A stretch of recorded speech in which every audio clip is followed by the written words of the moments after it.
Global সমুদ ফ্লোটিলায় মানবাধিকার কর্মীদের উপর ইসরায়েলের হামলার প্রতিবাদে ঢাকায় বাংলাদেশ জামায়াত ইসলামীর উদ্যোগে বিক্ষোভ সমাবেশ ও মিছিল অনুষ্ঠিত হয়।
সন্ত্রাসী তাণ্ডবের প্রতিবাদে বাংলাদেশ জামায়াত ইসলামী ঢাকা মহানগর উত্তর এবং দক্ষিণের উদ্যোগে আজকের এই বিক্ষোভ মিছিল শেষে এ পর্যায়ে সভাপতি ধন্যবাদ জ্ঞাপন করছেন বাংলাদেশ জামায়াত ইসলামী ঢাকা মহানগর উত্তরের সংগ্রামী আমির কেন্দ্রীয় নির্বাহী পরিষদের অন্যতম সদস্য জনতা জনাব শালীর বক্তব্য।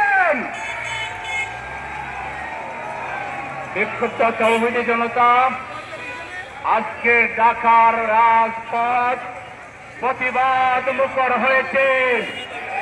শুধু ঢাকা নয়, সারা বিশ্ব জুড়ে এই ইসরায়েলের অমানবিক কার্যক্রমের বিরুদ্ধে প্রতিবাদের ঢেউ উঠেছে।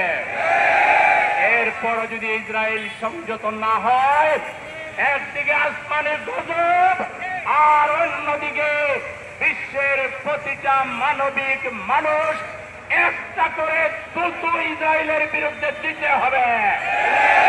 এই তুতু এক একটা সাগরে পরিণত হবে, আর সেই সাগরের ঢেউয়ে আশ্রয় পড়ে ইসরায়েল নামক রাষ্ট্র সাগরের নিচে পড়ে যাবে। এই ইসরায়েল বিশ্বের মানচিত্রে আর থাকতে পারবে না। প্রতিটি ফিলিস্তিনের ভাই এবং বোনদের শিশুদের রক্ত এক একটা বুলেট হয়ে বোমা হয়ে ইসরায়েলের উপরে আঘাত হানবে। আমরা মুসলমানরা জিহাদের জন্য প্রস্তুত।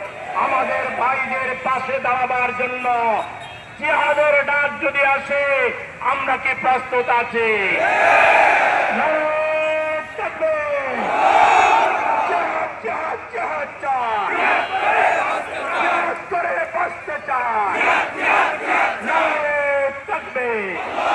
অবিলম্বে ইসরায়েল কর্তৃক মানবিক কর্মীদেরকে গ্রেপ্তার এবং নির্যাতনের প্রতিবাদে আমাদের জাতিসংঘের যদি মিনিমাম মুরাদ থাকে, ইসরায়েলকে কাঠ গড়ায় দাঁড় করাবেন। মুসলিম বিশ্ব আপনারা জেগে উঠবেন।